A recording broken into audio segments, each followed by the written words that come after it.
Hi everyone, cheers for coming today for the this ScreenSkills Animation Skills Fund session.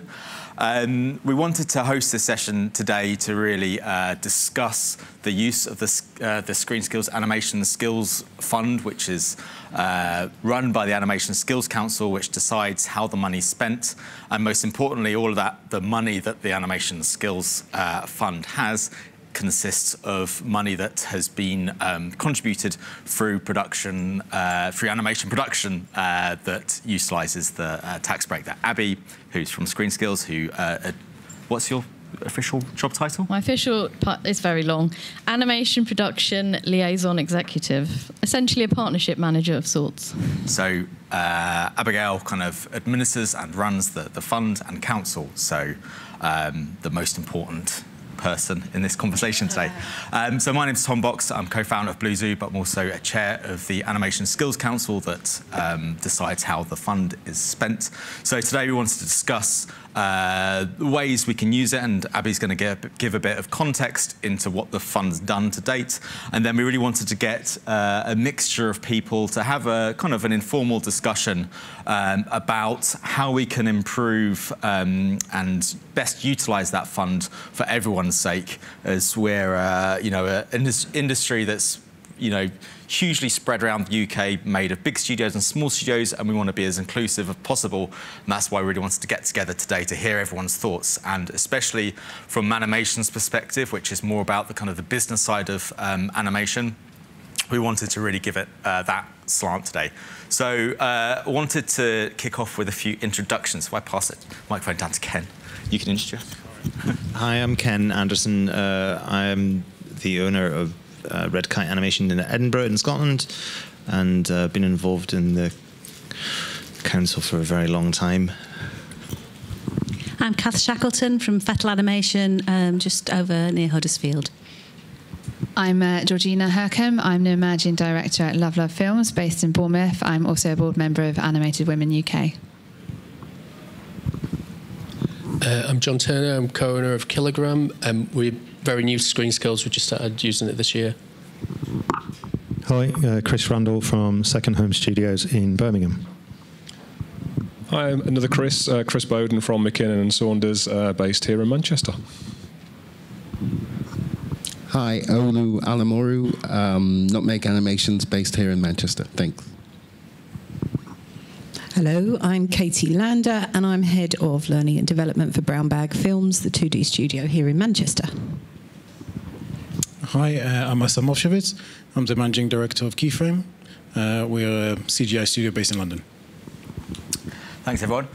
So, as I said, we want to keep this quite an informal discussion, so I'm not really going to go down the line asking every single person's opinion, as we'd be here all day long. So if anyone does have any thoughts and any questions coming up, please do just jump in. It'd be great to hear from every person, because as I said, we really wanted to get kind of a wide range of studios involved, so it's not just the bigger studios kind of dictating the thoughts, it's kind of getting everyone's ideas on how we can move forward as an industry. Abby, do you want to discuss where the fund is at today and what it's been up to give us some idea? Shall I go through the PowerPoint, because I won't be able to... I'll end up contradicting myself if I'm not careful. I'm going to start with this quote. So this is Paula, who is one of our Animation Skills Council members, who couldn't be here today, but just to sort of point out that we are a range of studios, including Aardman, and Aardman have supported the fund in the past, and I'm sure will again in the future. So yeah, to date, 400,000, which has come from studios of all sizes across the UK, have paid into that, some of whom I'm looking at, I can see, like Fettle, I know have definitely paid in, McKinnon & Saunders, for sure. And so it's been really vital. We are an industry-led, ScreenSkills is an industry-led skills agency, and we rely on the investment to come from the industry for us to be able to then go out and do the training initiatives with partners across the UK. So it really is about buying into it from the industry for us to be able to take forward the training. And I'll talk a little bit more about what we're actually up to this year. This is my 10th week of doing the job, so that's why I need some prompts for what I'm doing. So yeah, these are some of the productions that have paid into the fund over the years, and some of these I'm talking about since 2013, when we had, when ScreenSkills used to be called Creative Skill Set. So yeah, it's a good range of different features and TV series from lots of different studios. And this is our Skills Council, as Tom mentioned, the great and the good from across the country. So I'm going to start with one of the programs that we've funded for, I think, the past 3 years. It's just completed this year. It was July, I think they finished the third one. And so this was Animated Women UK in response to a survey they did in 2014-15. They started the Helen North Achieve programme. Evidence that the programme does work. Do you want to just say anything about it? So the Animated Women UK Helen North programme is a programme that runs for a number of weeks. The idea is that a group of women are selected, and you kind of go through every kind of part of your career, from kind of confidence building to networking to learning to talk in public. Hopefully, that comes through today. And actually, for me personally, I've got a studio down in Bournemouth. It was a wonderful opportunity for me to kind of expand my network. I've made amazing connections, had great opportunities from it, but I've also made some great friends. And when you're regional, it can be quite isolating sometimes when you don't necessarily have that network. Potentially, like places more like that are more hubs, like London and Bristol. So having being able to go on that programme, it was an excellent opportunity for me, and it was just great to learn so much. I just learnt loads. So any women that are thinking about expanding their skill sets, making new friends, generally. Can I add to that as well? I've just done the programme this year, and again, I can do nothing but recommend it. It's an amazing opportunity, and bless them, they found money to bring me down from Yorkshire to London once a week, so I had a chance to expand my network as well. So really valuable, builds your confidence, and again, a really wide network of really amazing women that just makes you realise what we can all do. Brilliant. Yeah, so join. That will apply. Well, I didn't know you'd been on it as well, Kath. That's even better. So just, so 72 women to date have all had their confidence built in the way that these two have. Some more feedback here, but we've already had it from you too. So other CPD initiatives that we are developing at the moment. So we're very keen, because half of our industry is made up of freelancers. We want to do some sessions with different partners around the UK. So we're going to be doing some sessions at the Move Summit and Cardiff Animation Festival, where we'll be inviting freelancers in and studios to get together and sort of share some tips. Because obviously, being a freelancer, it can be quite a lonely profession. We're also very keen to do a masterclass series, getting some of the experts in the industry to talk about their kind of careers to date and some of the skills, sort of addressing some of the skills gaps through different talks. Working on that at the moment. Again, Move Summit, we're going to do something, and Cardiff Animation Festival. We're doing a return to work training is something that we are developing at the moment, which we should hopefully be rolling out in the next year. So that's all still very early days. Manimation, we're all here today. So that's happened. Tick, I've done something. And then we're looking at some 2D animation training as well with some studios. So all of this stuff has come through conversations we've had at previous events and also through the Skills Council, really sort of nailing down what we need to be focusing on. So one of the training initiatives that we'll roll out next year is storyboarding, and this is something that's been funded before. So Lupus Films, who are based in London, ran training in 2013 and 2014. Bianca was a storyboard artist who's since worked for Cartoon Network and for Disney. So it's been very beneficial for her career, as well as many of the other participants. And so seeing how successful that's been, a few years on, the legacy from that, we're going to revisit that again and run something early next year with Lupus and with another partner outside of London. And that's why, because it still continues to be a skills gap, as I'm sure many of you in the room probably recognise in your own studios. Another initiative that will be starting very soon is 3D AMI, who specialise in training. Well, they work a lot with young people, teaching them about 3D animation. And they have devised this project, which they've already piloted to run it's going to be a 2-year program. It's going to be quite ambitious to run across the country, working with next-gen academies and their big network of schools. And so they're very much looking at training university students and VFX, games and media students in how to run Blender workshops, so actually giving them the tools to be able to go out and do it themselves. Also teaching them about professionalism and how you deal with young people. And then those young people are going to go out and in turn run these sessions with the 11 to 16-year-olds at after-school clubs. So this is going to be quite a large project. Yeah, there you go. 1,500 11 to 16-year-olds and about 100 undergraduates are going to get trained through this project. So that's going to start very soon. And then other initiatives that we're doing. So we've got a Back to Schools initiative, which will start in January. And that's something we'd hope you'd encourage your early career members of your studios to look at. So we will be putting together a pack, so people will have the resources to sort of put together little presentations that they can take back to the schools that they went to and encourage other people to think about careers in their industry. We're doing lesson plans based on The Tiger Who Came to Tea, which is with Interfilm, and that's aimed at 8 to 12-year-olds. So that's going to help children across a range of curricula, but using animation as a kind of basis for that. And we're also doing a new careers map, which should be, I think, released pretty soon. We've almost signed it off. And again, that's really sort of signposting to young people all of the different routes into the industry and all the different kind of roles you can do. And that's us. And so if you want to hear more about all these things, as obviously I said, it's all in development, a lot of it. So we've got a newsletter that first one went out in September. There's another one coming up in December. So yeah, that's kind of keep on track of what we're doing there. That's it for me, thanks. Cool, cheers, Abby. So as you can see, what the council's tried to do with the fund, because it's kind of been in various shapes over the years. And for example, we used to do like Trainee Finder, which was when it was match funded by the government. So it was popular then because you could draw on more funds than you put in. But since that that funding has stopped, it's meant that the funds had to change.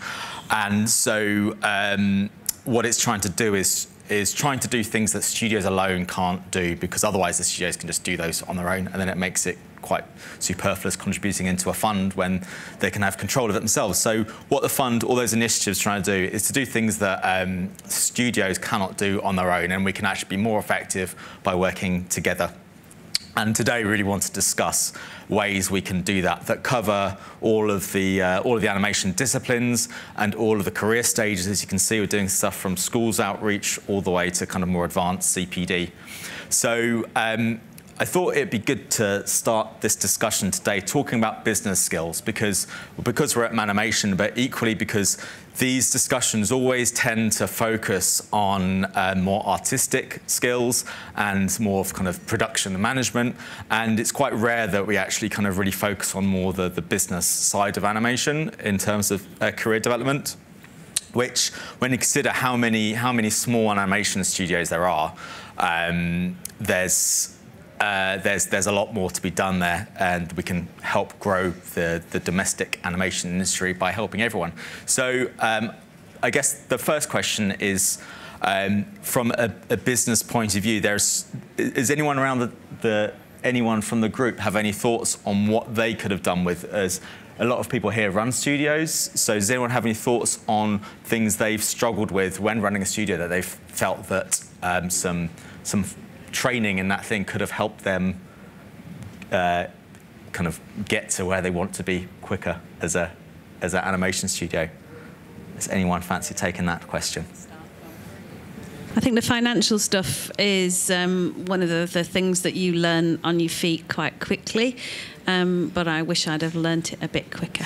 And there's a lot of people who promise you the earth and then you get left a bit high and dry. So I think learning all that cash flow stuff, well, all the stuff that's at the beginning of a small business, but when you're trying to do that alongside honing what your creative offer is, it's quite a lot. So I think building on those nice firm building blocks is a really good start to a studio.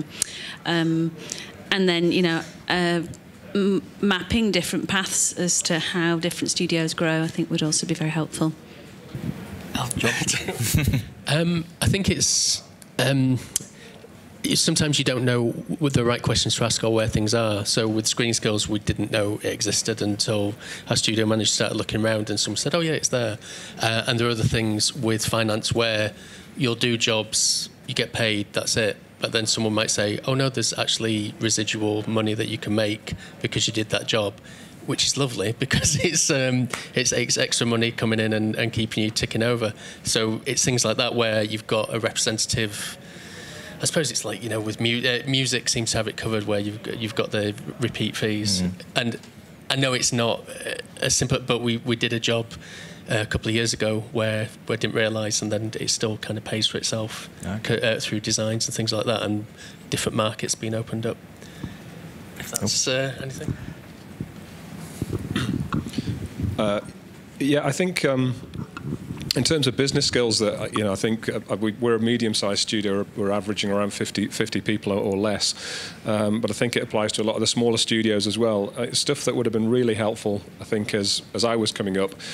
You know, stuff, employment law, HR training. I was lucky enough at one time to be employed by ITV, and we got a very high level of training in HR and dealing with, sorry, I've got notes here, you know, dealing with employee disputes, how to actually address that properly, how do you deal with a disciplinary procedure, compassionate issues, literally how to be able to recognise the signs of stress or mental illness and stuff, you know, and those things. You sat in an animation studio, you've been to art college for 4 years, and all of a sudden you're confronted with somebody who's, you know, burst into tears on your desk, and, you know, they've got all sorts of problems, and you need to try and figure that stuff out. And I think that's one of those real areas that it's kind of hidden, and a lot of people don't talk about it that much, but I think it would be really... I would have valued it earlier in my career, I have to say, to be able to deal with those issues. You know, and on top of, as Kath said, some base level accountancy, some base level how to negotiate an employment contract or a contract, a production contract, or you know any sort of contract really, because let's face it, they design a language that is very, you know, exclusive to the law industry. You know, and negotiating that stuff, I think, would be super valuable. So anything we can do to sort of grow that area of training, I think, would be. I can't think of anybody around here that wouldn't, you know, have some value from that. Will we talk about maybe end user experiences of skills delivery later on, or do you want me to talk about it now? In what? Sense. Well, I'd actually canvassed a few people who had actually applied to under the skill set years of how they were accessing training. So should I talk now or? Sure, yeah, go for it. I mean, one particular case today, I was speaking to someone just last night. It was an editor, a lady who's coming up through the thing, and a while ago she applied, I think, for an Avid training course, or to get funding for, and she balanced it out. She said, the course is 400 quid. It's going to take me a day to fill out the form, which will cost me 400 quid.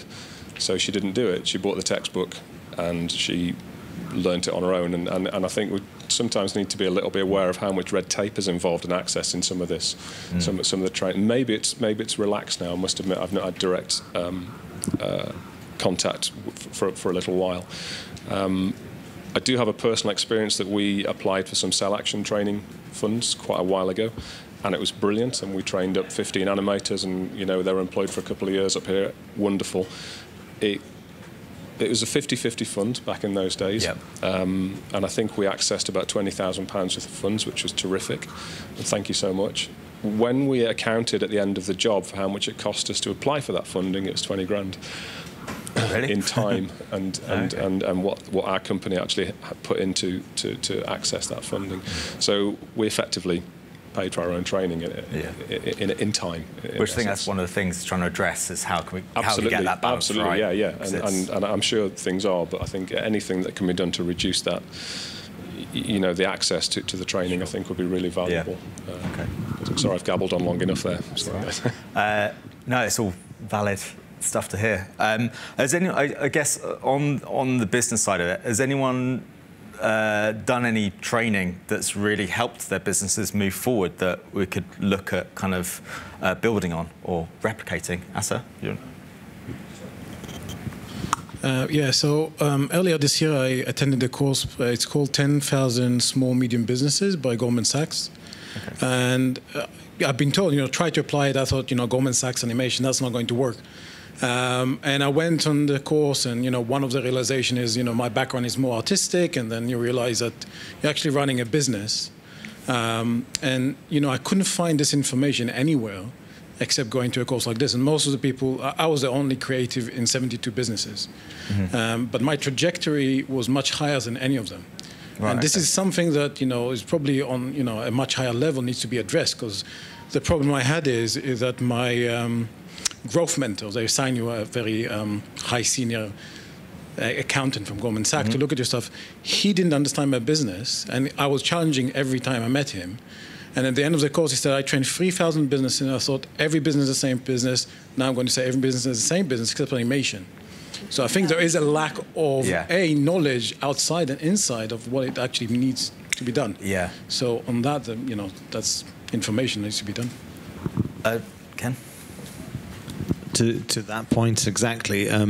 So for 20 odd years in Scotland, we've been trying to educate the people who actually are tasked with helping us.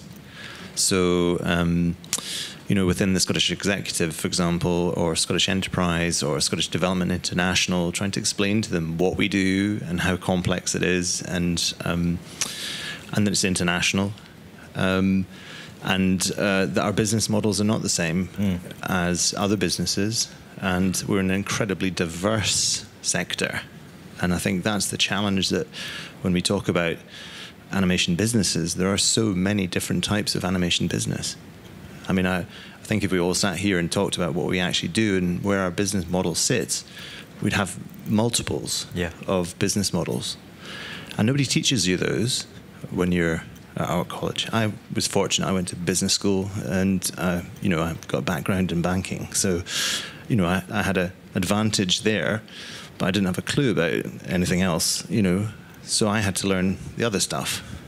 But, and I think one of the things that's most helpful for businesses is networking with each other. Mm-hmm.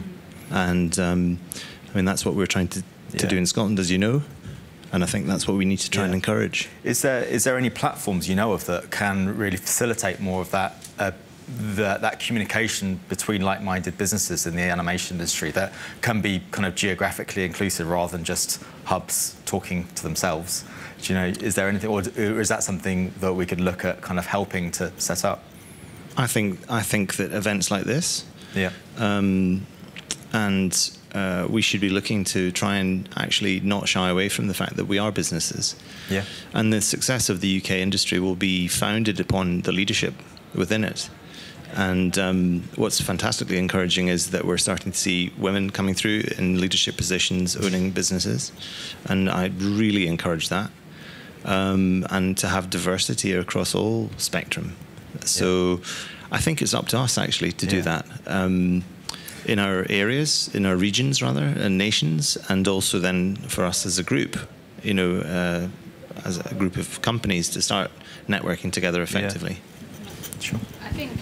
I think knowledge transfer is really important, and something that I've only recently kind of joined the children's landscape in the last couple of years. One of the things that I think is absolutely amazing is actually the support that all the companies have for each other. I know I've reached out to you before, and I think your FD has given me advice, and I've reached out to Studio Liddell, and Tracy's given me great advice, or Natalie at Jellyfish, where I've had questions because I'm learning a new landscape.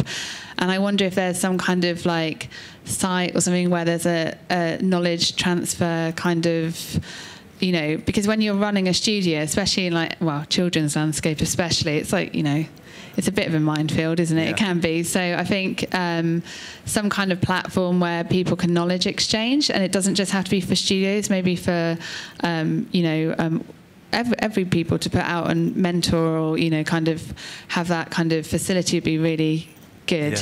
Yeah. Kind of like a Helen North program, but with the kind of networking, but maybe just for the sector. I don't. Something like that perhaps would be a really good way of, because I think it's all about scratching each other's backs, sharing. I'm always happy to, help people, and I think it comes across from, people that are more senior to me always give me loads of great advice, and and I think that's really lovely about this industry, that everyone is so friendly and wants everyone to succeed. Yeah, cool. Because I was going to say, kind of going on from, I guess, what Asa and Ken were saying as well, was because I've done some training before on more new business stuff, but it's never relevant to the animation industry, because they teach you kind of really cold, hard techniques which just don't work in our industry, because it's a very kind of friendly, soft industry that's all built on relationships, and a lot of kind of business mentoring is from a completely different world. So it doesn't. So I think there is room for some. Do you want to? Oh, there's a seat there. Do you want to introduce yourself? Pass the microphone down. Hi everyone, I'm Divya. Sorry I'm a little late, I've just come in all the way from London.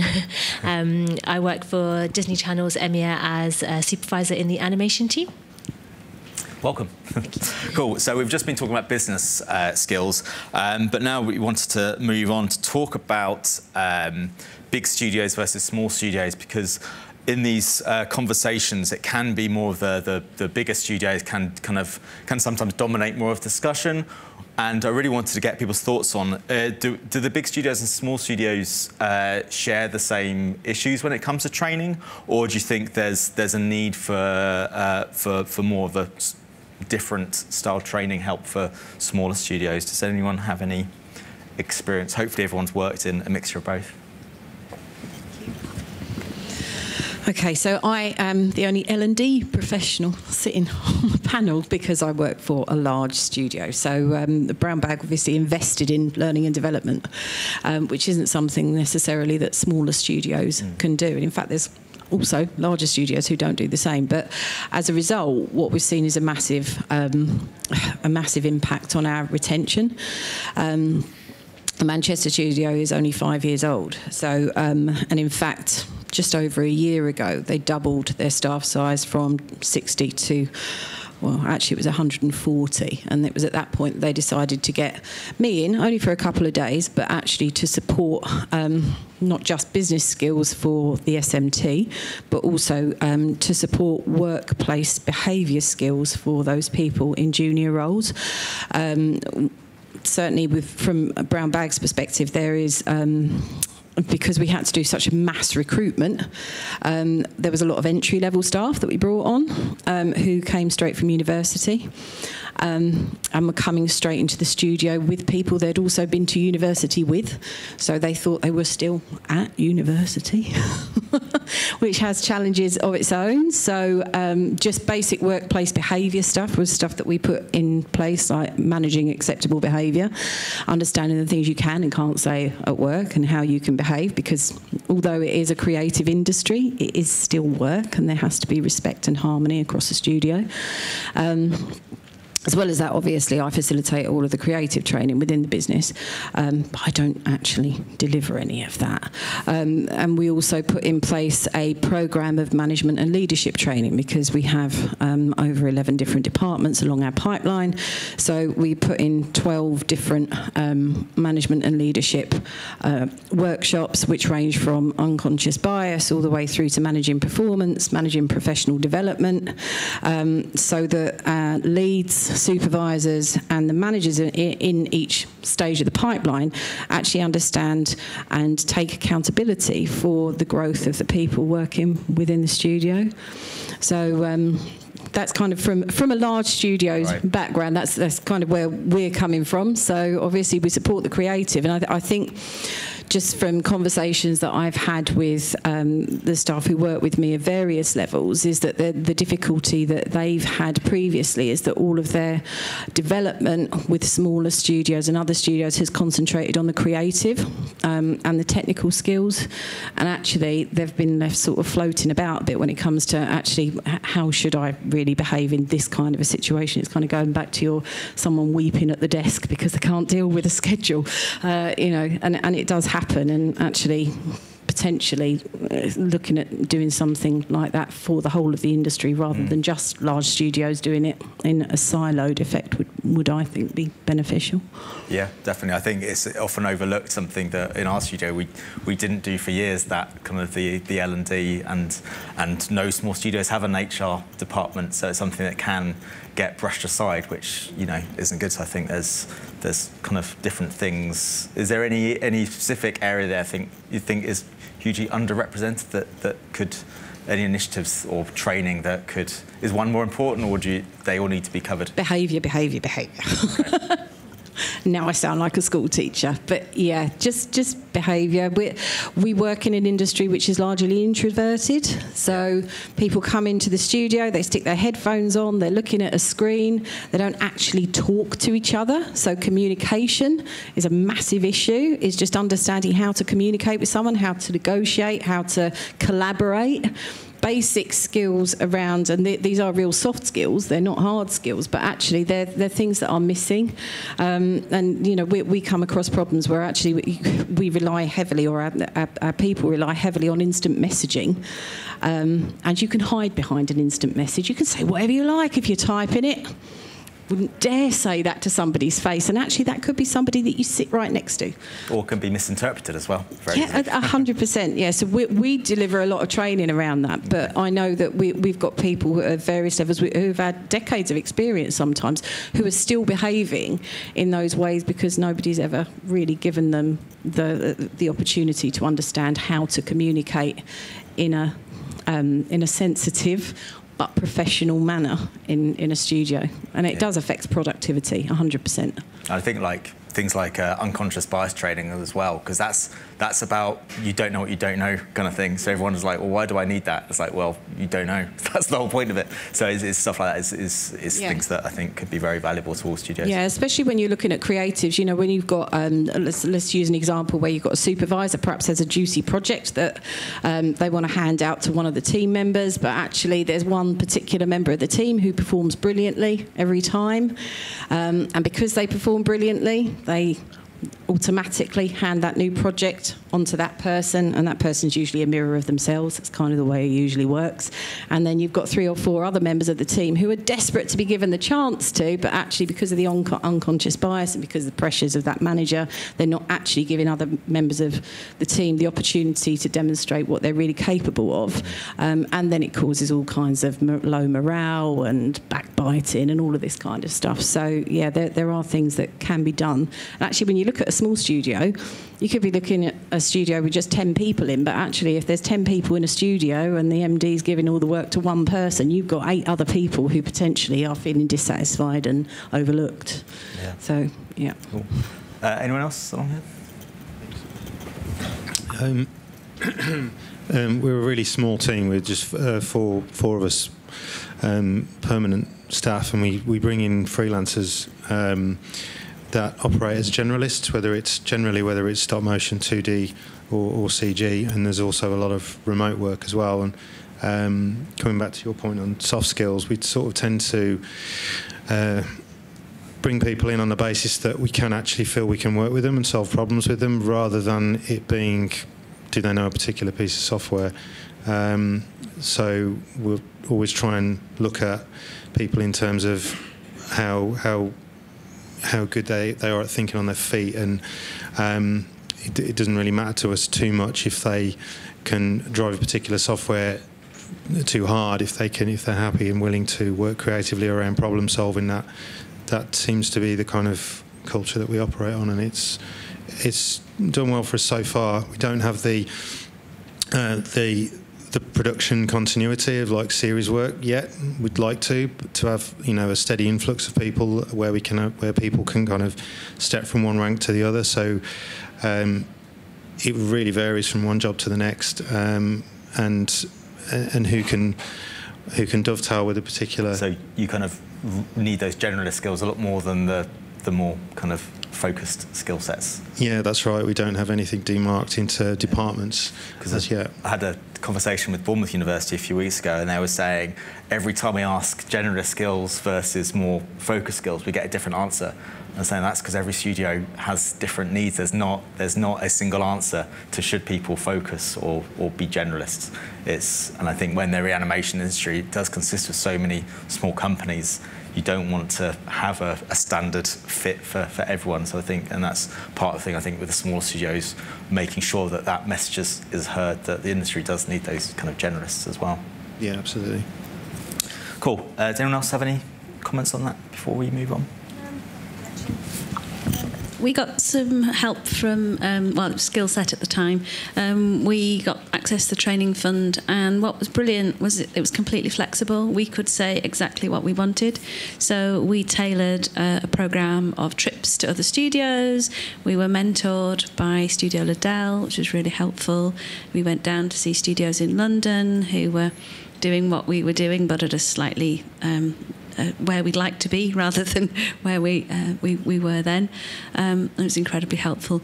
The match funding is always a challenge. Our regional development agency offers grants, but they always want 50% funding, and that is a real struggle as a small studio. Sometimes it's where it hits in your production arc, and the times when you've got that 50% funding to match are often when you're at the busiest and you don't have the time to commit to training. So it's a continual juggling act, really, is where you can fit training in when you are a very small studio. But very grateful to Skillset and ScreenSkills for the support they've given us, and also Trainee Finder has been invaluable. We've taken somebody from their very first job out of university and couldn't be without him now. He's been amazing. So there's a lot that can be done with that support, so use it. Brilliant. Cool. So we wanted to move on to talking about more geographic inclusion now, because it's vital, as I said earlier, that the fund does represent the whole of the industry spread all around the UK, but equally with a limited budget, it's finding the most efficient way of utilising that to make sure that you're not just focusing it in one or two pockets. So one of the things we're doing is kind of collaborating with different events around the country, like collaborating with Move Summit to try and make the most of lots of animators being at one place at one time to collaborate. Do you probably say where the Move Summit is? The Move Summit in Edinburgh. Do you want to talk about it? So I think that this came out of, having uppity people from the nations and regions on the committee, because, we sit there in Scotland, Northern Ireland, Wales, Cornwall, Bournemouth, and, the heart of the industry is either in London or increasingly now in Manchester. So, when you have to travel from Orkney or from Penzance to get to a training course that somebody just thinks about turning up for by looking at their watch and going, I better stop doing this scene now and pop along the road. It's a completely different experience. People give up days of their time and they give up a lot of money to go and attend these courses. So, and as we said, there are lots of small businesses, 1, 2, 3 man and women operations, and so we've got to try and find ways to engage with them closer to where they are. And I think also, given technology, we should be looking at ways that we can engage with them at the same time where they're sitting at their desk, no matter where they are. Do you know any examples of masterclasses? Okay. So there are, historically there was a leadership course which was run virtually, which allowed you through Adobe Connect, I think it was using, to go online and actually attend the course, and that can be done from anywhere in the world. And it might be just a 2-hour session, but that's 2 hours you can sit at your desk, and get back to your work afterwards instead of giving up your whole day. Yeah.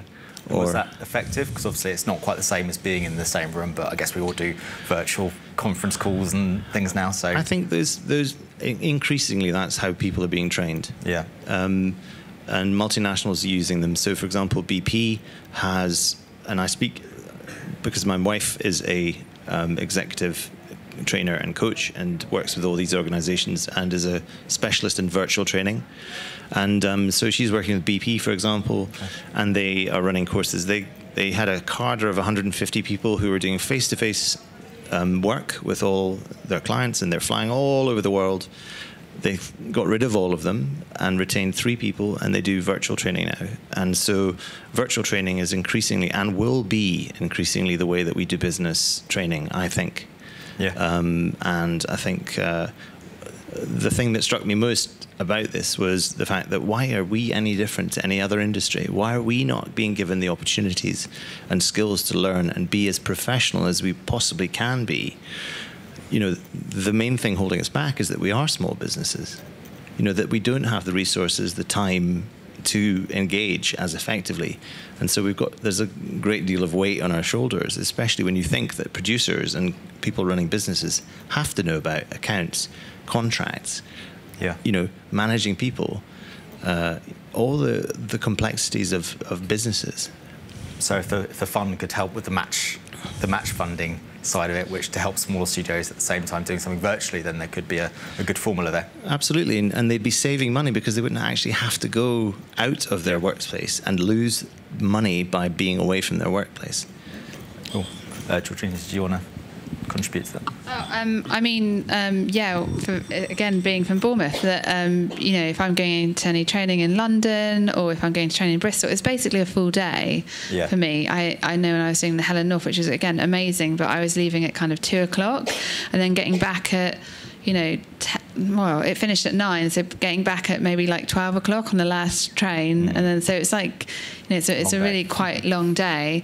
I've done a lot of online training for other things within my business, so okay, for instance, like first aid and things. We've done, all of our staff have had first aid training online, where you watch videos and you do the class, and you know, I feel kind of confident that they'd probably be able to save me if I like passed out or something, ish.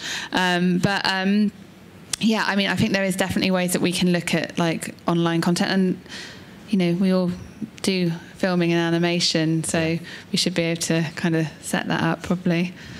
Do you want? Sorry, couldn't agree more. I mean, Ken, you know, just I was talking to some of our freelancers, and we've got a number of people that work with us over a fairly long period of times, but they're still freelance.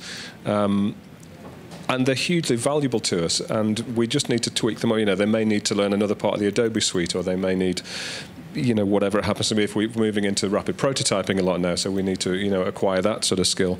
And it's hard for us to break them out to do it, and it's equally hard for freelancers themselves to find the time to do it as well. So I think, yeah, distance learning, modular learning, you know, the sort of learning where people like OU, where you can complete a module over a period of time, I think would be hugely valuable. Well, they've told me it'd be hugely valuable to them, you know. And it's when people are in there, yes, they can find the hour at the desk, as Ken said, you know, just to complete this. And you know, maybe investing in some very stable video platform that allows 20 people to be online without it flickering out and nobody being able to hear is probably the way to go. And it exists. Zoom works perfectly well for that. So yeah, that was some of the things that people were telling us in our company anyway. So. Katie, do you want? So we recently ran a survey at Brown Bag to find out how people would best like to go through their learning experiences, because different people learn obviously in different ways. I'm sure everyone's familiar with the VAC, visual, audio and kinesthetic type learning, and what came up most out of everybody was that they wanted a blended learning approach, because a lot of people simply don't suck in the information that you get from virtual learning. There are, you know, they prefer a blended, so they get a bit of virtual learning. So from an L&D perspective, and just to play devil's advocate a little bit, I think virtual learning's a brilliant idea, but I think from ScreenSkills perspective, you also need to look at how you can implement things which are geographically based, so potentially running small programs that are where all of these studios are and looking at how you can utilise the fund to do that, because there will be people that will go through the virtual learning, but they simply won't take in everything that's on that platform, just because of the way that they learn.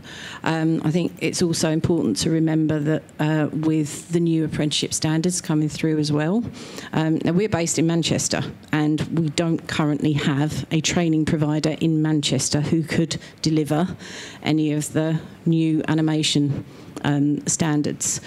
And we're Manchester, so how you'd find them in Bournemouth or wherever else, or in Cornwall, who knows? So we could be doing a huge amount of work around establishing what the new apprenticeship standards look like, and the Institute for Apprenticeships passing them and saying, brilliant, go and do it.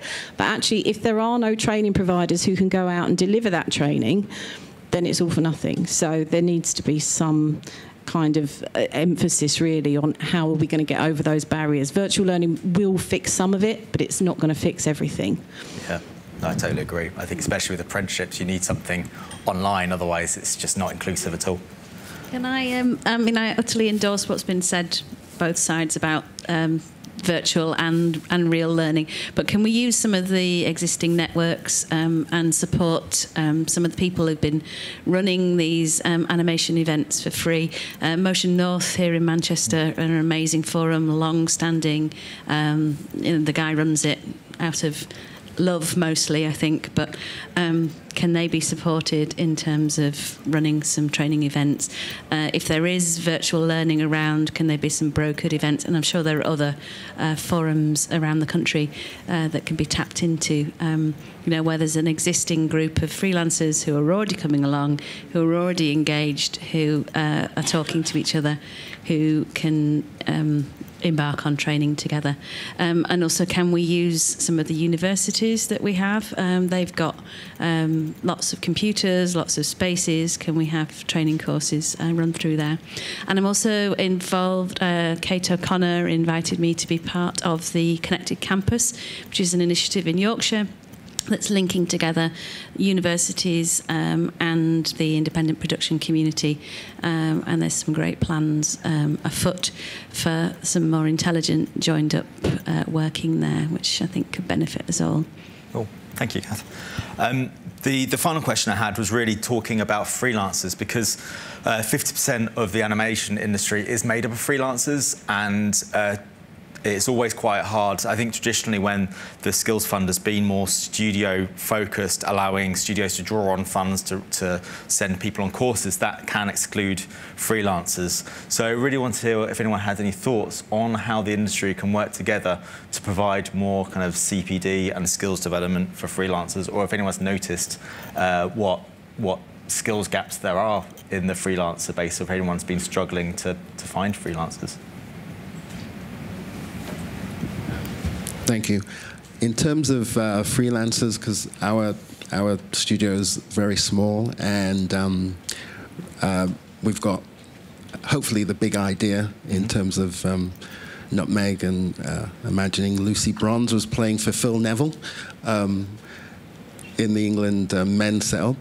Our brilliant artists actually don't animate, so at the moment I'm looking to do an expanded teaser trailer. So it's looking for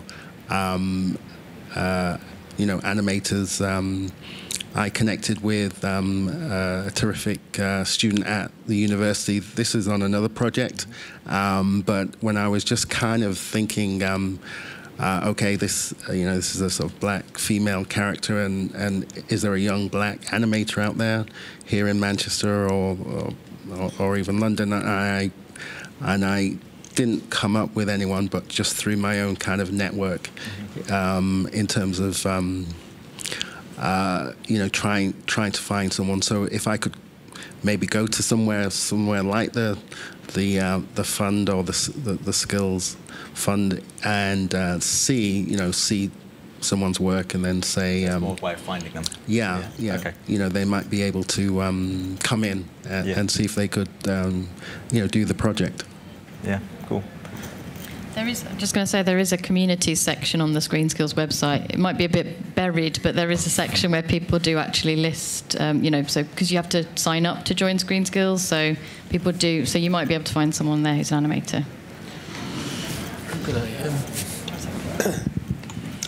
These are more questions than anything, but there are two things that I think with Manchester it is getting bigger and the talent pool is getting better, but you do get a thing that if one or two studios have a production in, then the talent base, it's gone, and it's you really struggle to find people. So I don't know what you can do about it, because it feels like, because London is a bigger beast, there's more stuff going on, so it kind of works as a I know it would be a struggle at every level, but you really feel it over here. The other thing was that before I knew what the gig economy was, I realised that that's what animation is a lot of the time, and there's a real feeling of guilt that you want to offer people full-time work, but you just can't. That sometimes you do it for a few months and you almost go under. So it's how to be able to offer people full-time work, because you found that some people like being freelance and some people don't, but you want to give them a way out of being freelance as well. Yeah. Cool. Did anyone? Yeah, I'd second that. And one thing that we've, just thinking back, a couple of instances over the last sort of 12, 18 months, we've had people that don't necessarily always work in animation, camera people, for instance, they've wanted to get involved with a new piece of kit that we developed, a motion control rig, but their training hasn't been, or they haven't been trained up enough in how to use it safely, so we can't actually bring them in or invite them in onto a project. But the conversation has developed to the point where they've said, well, can we sort of shadow you or hang around after you've done a project so that we can learn how it works? But then the quandary with that has basically been, well, you need to work, we can't afford to pay you. But if there was some way of either blending the end of a project or the delivery so that we can then either revisit how that project was put together, bring people in for a few days to actually train them up to kind of expand their skill set, that would be quite meaningful to us. That's exactly the kind of model we've been looking to do, that we're doing with the storyboarding course, we're doing with Lupus, where the idea of that model of training course is that after studios finish production, that ScreenSkills can help facilitate some training using their resources that are available there, and help pay for some to utilise the space and to utilise the resource of a director, whoever runs that. So it's really trying to kind of make the use of the funds plus a studio that has some kind of spare capacity that is much kind of really needed to help people. So it's trying to do that. In a kind of how we did it kind of approach. So it's using the materials from that production, and as soon as that production is finished, then using those materials as a training set, as working from a real script or a real storyboard in a studio setting. Is that mainly on a series, sort of with a series approach, so on the back end of a series kind of pipeline? That's the way it's looking to run at the moment, but these things are always evolving and looking to work in any way. So would it be reactive enough to do the same thing but with shorter term projects? Possibly, yeah. Maybe a few months rather than... Yeah. We did talk about sharing trainees between companies. That was another area that we looked at. Shall I just shout? We also talked about trying to find structures that would enable an individual trainee over a 12-month period to actually go to a number of different studios, because many companies don't have enough volume of work for an individual to be sat there for 12 months.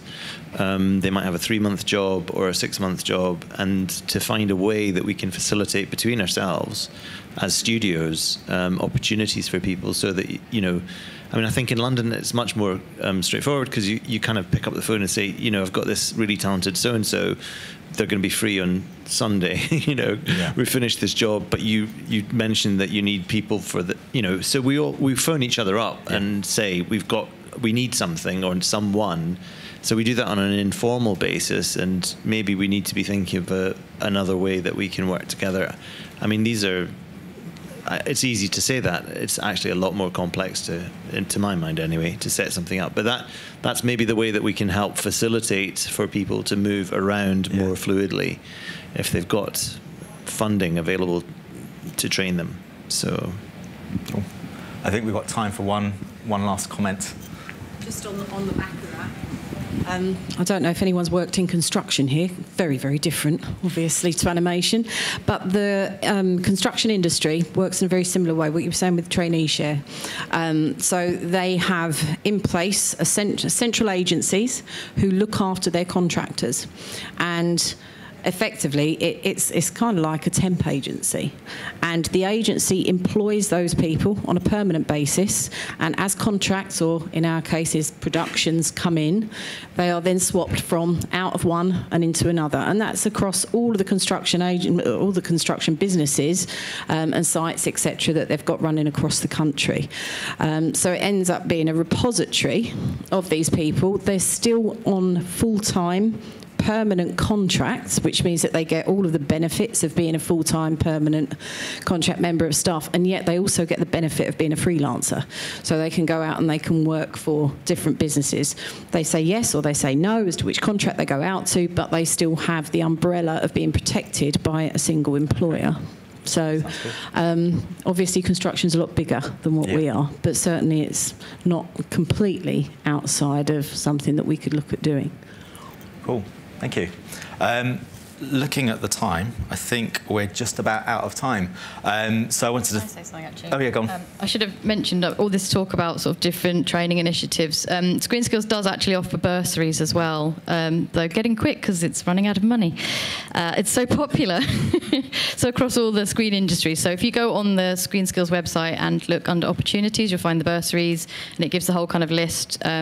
So you are able to apply for things like software as well as training. It's quite broad what they actually offer, and it's match funded depending on how experienced you are in the industry. So we give more money to people who are more emergent than more experienced, on the principle that they probably have less money. So yeah, have a look at that anyway. There's an opportunity there if you see an individual training course that you think could be beneficial to your career. Cool. Thanks, Abigail. I think we'll be hanging around after for a bit if anyone's got any questions with the Skills Council and Fund. I wanted to say thanks to everyone for participating and contributing to this session, and thanks to Grace as well, who helped produce the session. And I think it just needs to be reiterated that this year Manimation wouldn't have happened without the Skills Fund, so it is incredibly important that all the studios help keep the Skills Fund alive by contributing whatever they can if they're working on kind of productions that are using the tax relief. Otherwise, it will fizzle out, and then that would be a detriment to the whole industry. So please do speak to anyone on the council, any one of us, if you'd like more information on that. And I hope you found this panel of and conversation of use today. And cheers for coming along. Thank you, everyone.